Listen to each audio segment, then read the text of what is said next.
বর্তমান যে অন্তর্বর্তীকালীন সরকার তারা আমাদেরই সমর্থিত সরকার, কিন্তু অ্যাডমিনিস্ট্রেটিভ লেভেলে যে অবহেলা এবং যে ইনএফিশিয়েন্সি আমরা দেখলাম, এটা অত্যন্ত দুঃখজনক। তো আমরা আজকে সকাল থেকে দীর্ঘ আলোচনা করেছি এবং আমাদের পলিটিক্যালি সিনিয়র জনাব ডক্টর আহমদ আব্দুল কাদের, উনি অসুস্থ ছিলেন, আপনারা জানেন উনি দেশের বাইরে গিয়েছিলেন, চায়না সরকারের রাষ্ট্রীয় আমন্ত্রণে উনি সম্প্রতি দেশে ফিরেছেন। আমাদের সাথে লম্বা আলোচনা হয়েছে। আলোচনা হওয়ার পর ওনারা আমাদেরকে রিকোয়েস্ট করেছেন যে আপনারাও বরাদ্দ পেয়েছেন, আপনাদের অধিকার অবশ্যই বেশি, তারপরেও আমরা আপনাদের কাছে অনুরোধ করছি যে আপনারা যদি আপনাদের অনুষ্ঠানটা একটু পিছিয়ে নিতে পারেন তাহলে আমরাও করতে পারি, আপনারাও করতে পারেন। আমাদের এত প্রস্তুতির পরও একটা অনুষ্ঠান পিছিয়ে নেওয়া, এটা আমাদের জন্য খুবই কষ্টকর এবং আমাদের বিরাট একটা আর্থিক ক্ষতির চ্যালেঞ্জ আমাদের আছে। তারপরও আমরা মনে করি যে রাজনৈতিক দলগুলো যদি একে অপরের প্রতি সহনশীল না হয়, একে অপরের প্রতি যদি শ্রদ্ধাশীল না হয়, একে অপরের সমস্যায় যদি ব্যথিত না হয়, সহমর্মী না হয়। মিনার ভাই চলে আসেন সামনে। আমাদের আহ্বায়ক প্রফেসর ডক্টর আব্দুল ওহাব মিনার এসেছেন।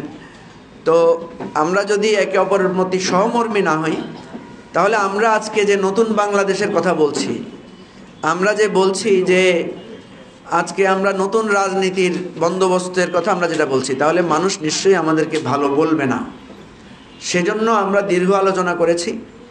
আমাদের মধ্যে এই আলোচনার প্রেক্ষিতে আমরা এই সিদ্ধান্তে উপনীত হতে পেরেছি যে ঠিক আছে, আমরা যদি স্যাক্রিফাইস করতে না শিখি, আমরা যদি একে অপরের প্রতি শ্রদ্ধা করতে না শিখি, তাহলে জনগণের কাছে আমরা কিভাবে স্যাক্রিফাইস এবং অ্যাকোমোডেশনের কথা বলবো।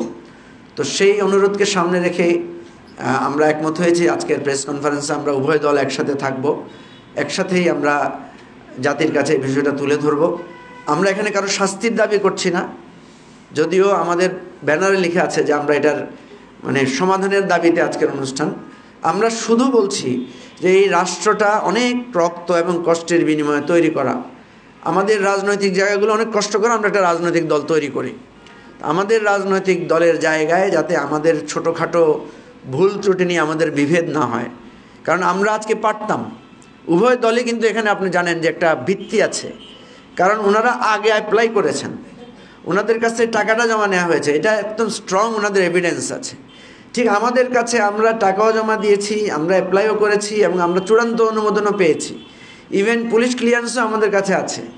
ইভেন গণপূর্ত মন্ত্রণালয় থেকে আমাকে ফোন করে জানানো হয়েছে যে আপনাদের রাইটস স্টাবলিশড, আপনারা প্রোগ্রাম করেন, আমাদের যত ধরনের সাপোর্ট দরকার আমরা দিব। কিন্তু আমরা এই চ্যালেঞ্জটাতে যেতে চাই নাই। আমরা এই আলোচনাটা করেছি এবং আমরা মনে করেছি দেশবাসীর কাছে এটা জানানো উচিত যে দেখেন, আমাদের উভয় পক্ষের কোনো ত্রুটি নাই, কারো না কারো ত্রুটির কারণে আজকে আমাদের মধ্যে এই দূরত্বটা, ভুল বোঝাবুঝিটা সৃষ্টি হওয়ার উপক্রম হয়েছে। আমরা আলোচনা করে এটা সমাধানে পৌঁছেছি। তো আমরা আপনাদেরকে ধন্যবাদ জানাই, শর্ট নোটিসে আপনারা এখানে এসেছেন। আমরা কৃতজ্ঞতা জানাচ্ছি খেলাফত মজলিসের নেতৃবৃন্দকে যে তারাও এখানে গোঁ ধরে জেদাজেদি করে একটা পরিস্থিতি তৈরি করতে পারতেন, কিন্তু সেটাও তারা করেন নাই। অত্যন্ত আন্তরিক এবং সৌহার্দ্যপূর্ণ পরিবেশে আমরা আজকে বসে একটা সমাধানে পৌঁছতে পেরেছি। আমাদের দলের যুগ্ম আহ্বায়ক কর্নেল অফসরদে হেলাল উদ্দিন, উনি ছিলেন আমাদের আহ্বায়ক, অন্য কাজে একটু ব্যস্ত ছিলেন। এবং সর্বোপরি আলোচনার প্রেক্ষিতে আমরা তৃতীয় পক্ষ হিসেবে আমরা জনাব অধ্যাপক আশরাফ আলী আকন সাহেবকে আমরা বলেছি যে আপনি যে সিদ্ধান্ত দিবেন আমরা এই সিদ্ধান্ত মানব। উনি শেষ পর্যন্ত আমাদেরকে অনুরোধ করেছেন যে বৃহত্তর স্বার্থে আপনাদের দলের যেহেতু প্রথম দফা কর্মসূচি জাতীয় ঐক্য সৃষ্টি করা, এই ঐক্য রক্ষার স্বার্থে আপনারা আপনাদের অনুষ্ঠানটা পিছিয়ে নেন।